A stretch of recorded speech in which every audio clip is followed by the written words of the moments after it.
Hello बच्चों, next हमारा जो क्वेश्चन है वो है arrange the following bonds in order of increasing ionic character giving reason.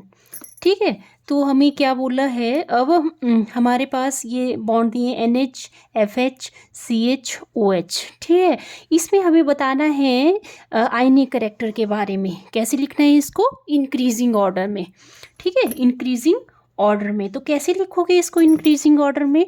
तो हमें पता है जो इलेक्ट्रोनेगेटिविटी डिफरेंस होता है वो किसके प्रोपोर्शनल होता है? आयनिक कैरेक्टर के। ठीक है, आयनिक कैरेक्टर के। मतलब हम क्या लेंगे, ये जो हमें बॉन्ड्स दिए हैं इनका इलेक्ट्रोनेगेटिव कैरेक्टर पता होना चाहिए इसके लिए हमें। ठीक है, तो NH का जैसे N का इलेक्ट्रोनेगेटिव जो वैल्यू है वो होती है 3.0, हाइड्रोजन की 2.1। अगर हम इसका माइनस मतलब सब्ट्रैक्ट कर देते हैं इसको, तो हमारे पास इलेक्ट्रोनेगेटिविटी डिफरेंस आ जाएगा। ठीक है, इलेक्ट्रोनेगेटिविटी डिफरेंस कितना आ जाएगा? 0.9। फिर दूसरा केस हम ले लेते हैं FH, फ्लोरीन का इलेक्ट्रोनेगेटिव वैल्यू होती है 4.0, हाइड्रोजन की 2.1। अगर हम इसको सब्ट्रैक्ट करते हैं तो क्या आ जाएगा? 1.9। फिर CH के केस में देखें तो कार्बन का इलेक्ट्रोनेगेटिविटी की जो वैल्यू है वो होती है 2.5, हाइड्रोजन की 2.1। इसको सब्ट्रैक्ट करेंगे तो क्या वैल्यू आ जाएगी? 0.4। फिर OH का केस देखते हैं। ऑक्सीजन का इलेक्ट्रोनेगेटिविटी की जो वैल्यू होती है वो होती है 3.5 और हाइड्रोजन की 2.1। तो इसको हम सब्ट्रैक्ट करेंगे तो ये आ जाएगा 1.4। ये जो इलेक्ट्रोनेगेटिविटी की जो वैल्यू है, ये मैंने इलेक्ट्रोनेगेटिव का जो टॉपिक पढ़ाया था उसमें मैंने बताया था कि किसकी कितनी इलेक्ट्रोनेगेटिविटी वैल्यू है और कौन कौन सी आपको लर्न करनी पड़ेगी। ठीक है, तो आप एक बार उस वाले वीडियो को अच्छे से देख लेना ताकि आपको ये क्वेश्चन क्लियर हो जाए। ठीक है, तो हम अब देखते हैं। अब इंक्रीजिंग ऑर्डर का मतलब होता है सबसे पहले हमने छोटा, फिर उससे बड़ा नंबर, फिर उससे बड़ा नंबर, फिर उससे बड़ा नंबर, ऐसे हम अरेंज करेंगे। तो देखो अब यहाँ पे सबसे छोटा नंबर क्या है? 0.4। तो मतलब CH बॉन्ड सबसे छोटा आ गया। उससे बड़ी वैल्यू आ जाएगी NH की, जो कि है 0.9 NH की। उससे बड़ी वैल्यू आ जाएगी OH की और उससे बड़ी वैल्यू आ जाएगी FH की। ठीक है, तो इस तरह से हमने अरेंज कर दिया आयनिक कैरेक्टर को इंक्रीजिंग ऑर्डर में। ठीक है, सबसे छोटा CH, फिर उससे बड़ा NH, फिर उससे बड़ा OH, फिर उससे बड़ा FH। इस तरह से आयनिक कैरेक्टर को इंक्रीजिंग ऑर्डर में लिखा जाएगा। ठीक है, आई होप आपको ये क्वेश्चन समझ आ गया होगा। इसके साथ ही हम नेक्स्ट क्वेश्चन भी कर लेते हैं जो बहुत इम्पोर्टेंट है और कई बार क्वेश्चन ये पेपर में पूछ लिया जाता है। तो हमारा नेक्स्ट क्वेश्चन है hydrogen bonds are formed in many compounds. Hydrogen bond in compounds में बनता है। जैसे 3 एटम बताए थे मैंने, फ्लोरीन, ऑक्सीजन, नाइट्रोजन, फोन, जिसको हम ऐसे याद रख सकते हैं। ठीक है, FON, फोन। तो इन कंपाउंड्स में जैसे वाटर मॉलिक्यूल में, HF के केस में, अमोनिया के केस में, सभी में हाइड्रोजन बॉन्ड की फॉर्मेशन होती है। और ये तो लग गया पता आपको कि हाइड्रोजन बॉन्ड किन किन कंपाउंड्स में होता है। फिर आपको क्वेश्चन पूछा है the boiling point of such compound depend to extend on strength of hydrogen bond. देखो अब बॉइलिंग पॉइंट, जो कंपाउंड का बॉइलिंग पॉइंट है वो किस किस के ऊपर डिपेंड करेगा? एक तो हाइड्रोजन बॉन्ड की स्ट्रेंथ के ऊपर डिपेंड करेगा, और दूसरी बात है जो उससे ज़्यादा इंपॉर्टेंट है कि हाइड्रोजन बॉन्ड हर एक कंपाउंड में कितना बन रहा है। ठीक है, फिर क्या बोला है क्वेश्चन में? Correct decreasing order of boiling point of above compound. आपको क्या करना है?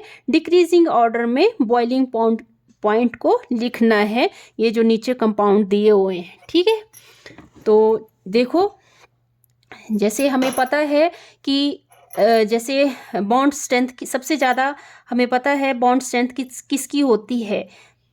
मैंने जैसे आपको बताया FON मतलब फ्लोरीन, फिर उससे कम ऑक्सीजन, फिर उससे कम नाइट्रोजन।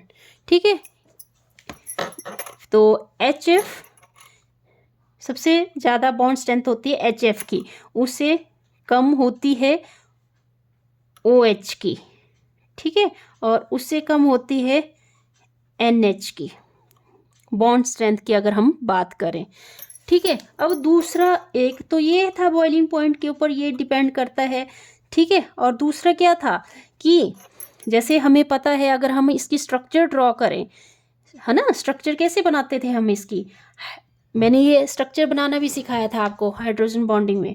HF, यहाँ HF, यहाँ HF, ठीक है। अब जो हाइड्रोजन बॉन्डिंग है वो क्या कैसे बनती है, ऐसे बनती है, ऐसे बनती है, ये इलेक्ट्रोनेगेटिव पॉजिटिव होता है, ये इलेक्ट्रोनेगेटिव पॉजिटिव होता है, इलेक्ट्रोनेगेटिव नेगेटिव, ये पॉजिटिव ये नेगेटिव।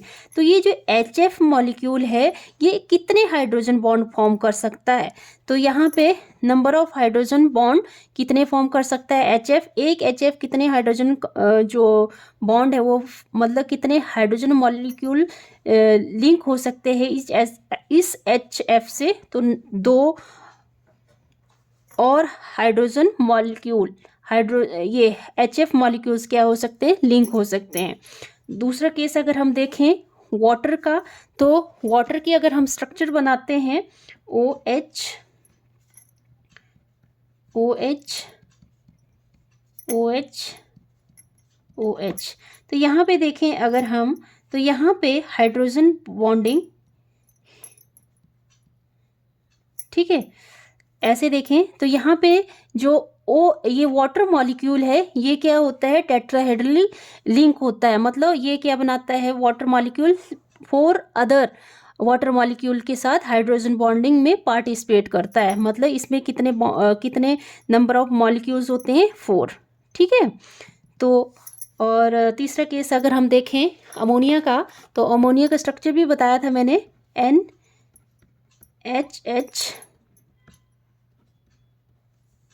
तो यहाँ पे हाइड्रोजन बॉन्ड एक ही फॉर्म हो रहा है, मतलब एक अमोनिया एटम दूसरे एक ही अमोनिया एटम के साथ अटैच हो रहा है यहाँ पे। तो यहाँ पे देखो नंबर ऑफ क्या बोला था मैंने, यहाँ पे नंबर ऑफ हाइड्रोजन बॉन्ड के ऊपर ये जो बॉइलिंग पॉइंट है वो डिपेंड करता है। तो इसके अकॉर्डिंग अगर हम देखें तो सबसे ज़्यादा नंबर ऑफ हाइड्रोजन बॉन्डिंग हो रही है वाटर के केस में, ठीक है। वाटर के केस में नंबर ऑफ हाइड्रोजन बॉन्डिंग क्या हो रही थी, ज़्यादा हो रही थी, और उसके बाद HF की, और उसके बाद NH3 की। तो हम यहाँ से क्लियर है कि सबसे ज़्यादा बॉइलिंग पॉइंट किसका होगा, वाटर का, फिर HF का, फिर अमोनिया का। मतलब जितने ज़्यादा हाइड्रोजन बॉन्ड होंगे तो उसको जब हम इसको गर्म करेंगे तो ये हाइड्रोजन बॉन्ड टूटने के लिए भी तो ज़्यादा एनर्जी लगेगी, ठीक है, ज़्यादा हीट यूज़ होगी, तो उतना ही ज़्यादा क्या होता है बॉइलिंग पॉइंट होता है। आई होप आपको ये समझ आ गया होगा। अगर समझ आ गया तो प्लीज़ वीडियो को लाइक करें, शेयर करें, सब्सक्राइब करें चैनल को। Thank you.